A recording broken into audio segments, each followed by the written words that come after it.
Hey everybody, it's me, Michelle, your school nurse, but today you can call me Buster. Germ Buster. I'm just kidding. Anyway, I am so excited to be talking to you today about cold and flu season. It is definitely that time of year.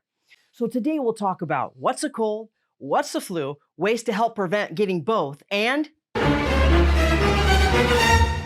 flu shot. All right, so first, today I want to talk to you about viruses and bacteria. So bacteria causes things like strep throat and ear infections. And antibiotics kill bacteria. So if you get strep throat, you take an antibiotic and you feel better. But nothing kills a virus. You just have to let it run its course. So the best thing we can do if we get a virus, well, first you don't want to catch it. But if you do, then the best thing we can do is just treat the symptoms. We take cold medicine to take care of the cough, the stuffy runny nose, the fever, the sore throat, all of that kind of stuff. Now what's a flu? Well, the flu is also a virus, so once you catch it, just like a cold, you have to let it run its course and treat the symptoms. But there's one big thing we can do to try and help from getting the flu, and that is get the flu shot. I know it's needles, and needles are a big drag, but it really does help, I promise. But I'll come back to the flu shot. So the flu, it's like a cold, but a cold with superpowers.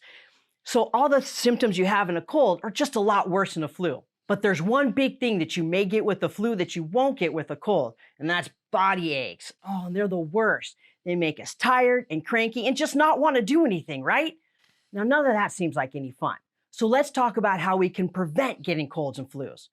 So I've said it before and I'll say it again. The best thing we can do to prevent spreading germs and infection is to wash our hands. Now, if you can't get to a sink with soap and water, then use some hand sanitizer. It doesn't kill all the bugs, but it kills a lot of them. Now let's think about what happens when we cough or sneeze and all those bugs and germs and stuff just go flying out of our mouth, right? So the next thing we can do to help prevent spreading germs is to cover our mouth.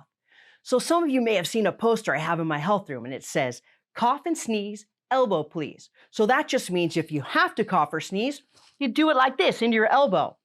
If you do it this way, you still gotta wash your hands before you can touch anything, right?